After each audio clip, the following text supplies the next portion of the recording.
20-20 camera ला रहे हैं, drone ला रहे हैं, वॉकी टॉकी ला रहे हैं। 4-5 हजार नौजवानों को सिर्फ बाड़मेर ही नहीं, उनके बाहर से इकट्ठा कर और दुनिया को दिखा रहे हैं। 4-5 हजार नहीं, 50 हजार जनों की भी जरूरत पड़ेगी, तो सिर्फ बाड़मेर जैसलमेर से हमारे पास नौजवान है दुनिया को दिखाने के। सबको साथ में लेकर ये डीजे भी बजेंगे, दुनिया भी देखेगी, ये रीले भी बनेगी। सब कुछ जो आप कर रहे हो उनसे कई और गुने ज्यादा बने। ये भी जो आयोजन है, ये आयोजन भी अब मजबूरी में अपन लोगों को भी करने पड़ेंगे। जिस तरह के ये डीजे, जिस तरह की ये चीजें अपने को देखनी पड़ती, जानते हम भी हैं। मैं सामने वालों को कहना चाहता हूं, जानते हम भी हैं, पर हमारे नौजवान की ताकत और ऊर्जा इस देश को आगे बढ़ाने के लिए हम लोग लगाना चाहते हैं। अब मजबूरी हम लोगों की भी है। बनाई किसने मजबूरी? आपका लड़ाई और आपका झगड़ा, आपकी आपस के अंदर हिस्सेदारी की जो झगड़ा, उसके कारण हमको भी, हमारे नौजवानों को, सबको साथ में लेकर ये डीजे भी बजेंगे, दुनिया भी देखेगी, ये रीले भी बनेगी। सब कुछ जो आप कर रहे हो उनसे कई और गुने ज्यादा बने। कमी हम लोगों के पास किसी की नहीं है। आपको अहंकार है केंद्र सरकार के पैसे का, धन का, बल का। हमको पैसों की आवश्यकता नहीं है, हमारे पास सब कुछ है आपके मुकाबला करने की। उम्मीदवार राम जी बेनीवाल को कांग्रेस पार्टी मदद नहीं कर सकती है, क्योंकि वहां जितना भी पैसा है उनका अकाउंट सीज कर दिए गए। कांग्रेस पार्टी को कोई देने वाला था, वो भी इलेक्ट्रॉन बॉन्ड के माध्यम से क्या स्थिति हुई, तो डरने की जरूरत नहीं है। हम लोग सक्षम हैं, किसी की मदद की जरूरत नहीं है। जो उन पैसों से वो जो करना चाहते हैं, अब किसान सक्षम हो चुका है, हम लोग सक्षम हैं। आप लोगों का मुकाबला, आपका जो पैसा है उसका भी मुकाबला हम लोग कर लेंगे, ये मैं सामने वालों को कहना चाहता हूं। वो 10-10, 20-20 कैमरा ला रहे हैं, ड्रोन ला रहे हैं, वॉकी टॉकी ला रहे हैं। 4-5 हजार नौजवानों को सिर्फ बाड़मेर ही नहीं, उनके बाहर से इकट्ठा कर और दुनिया को दिखा रहे हैं।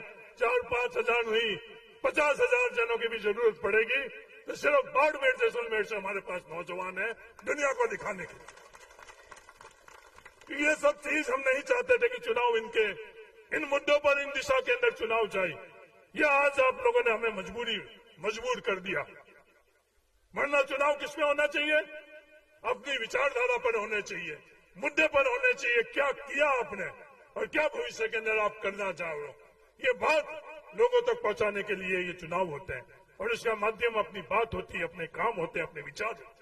और इनको सबको आप नजरअंदाज कर जो मोदी जी ऊपर कर रहे थे, वही भारतीय जनता पार्टी की ए और बी टीम आज बाद में लोकसभा क्षेत्र के अंदर करना चाहती। मेरा तो आप सब लोगों से ये निवेदन है कि इन चीजों को समझो। और जातियों के अंदर ये बांटना चाह रहे हैं, आज ये बात कर रहे हैं, जहर फैला रहे हैं ओबीसी के अंदर कि इस जाति को हक मिला और इस जाति को हक नहीं मिला। मैं उनसे पूछना चाहता हूं, ओबीसी आरक्षण के अंदर आरक्षण की प्रतिशत बढ़ाने के वक्त में आप कभी भी उनके साथ खड़े रही या नहीं रही? उनके साथ खड़े नहीं रही।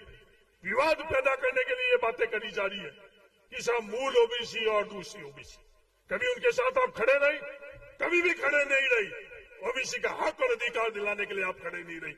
उनके वोट चाहिए, इसलिए आज आपको वो लोग याद आ रहे हैं। उनको ताकत देने की, उनके हिस्सेदारी और भागीदारी के लिए आपको वो लोग याद नहीं आई। आज राजनीतिक बात हो रही है, सियासती बात हो रही है। आज मैं चौटन की धरती से दुनिया को बताना चाहता हूं, चाहे राजनीति में रही या नहीं रही, चुनाव जीते या हारे, कभी भी हम मेघवाल का हाथ छोड़ेंगे नहीं। कभी भी हम मुसलमान का हाथ छोड़ेंगे नहीं। कभी भी हम नाई, दर्जी, सुनार, रबारी जो संख्या में कम है उनका हाथ छोड़ेंगे नहीं। हमारे पूर्वजों ने ये नहीं सिखाया। सिर्फ वोटों के लिए हम लोग जय भीम नहीं बोलेंगे। जब फैसला करने की जरूरत होगी, जब इनके हक और अधिकार के लिए हम फैसला करते आए और भविष्य में भी करते रहेंगे। वोटों के लिए हम मुसलमानों को याद नहीं करेंगे। पहले भी वो मुसलमानों को भाई की तरह याद किया, भविष्य में जब तक जिंदा रहेंगे उनको भाई के तरह से ही याद करेंगे। आपस में जोड़ने की राजनीति करेंगे, आपस में तोड़ने की राजनीति नहीं करेंगे। भावनाओं में एकजुट होने की राजनीति करेंगे, भावना भड़काने की राजनीति नहीं करेंगे। हकीकत दिखाने की राजनीति करेंगे, कुछ और कर और दुनिया को हकीकत से परे ले जाने की राजनीति हम लोग नहीं करेंगे। कोरोना सोलटेक क्वालिटी, डेडिकेशन और कस्टमर सेटिस्फेक्शन को प्रायोरिटी पर रखते हुए हर इंडस्ट्री की इलेक्ट्रिसिटी में कॉस्ट सेविंग कराने और उन्हें रिन्यूएबल एनर्जी की ताकत देने के लिए लगातार काम कर रहा है। क्योंकि कोरोना सोलटेक में हमारा मानना है कि देश के रिसोर्सेज को सस्टेनेबल बनाने के लिए जरूरी है कि हम सबका उसमें बड़ा कंट्रीब्यूशन हो। इसीलिए सोलर प्रोजेक्ट्स की टाइमली डिलीवरी करते हुए एक पार्टनर की तरह आपकी इंडस्ट्री को हम अपडेट करते हैं और हमेशा आपकी सर्विस के लिए तत्पर रहते हुए सोलर एनर्जी का पूरा पोटेंशियल आपको मिले, इसी दिशा में काम करते हैं।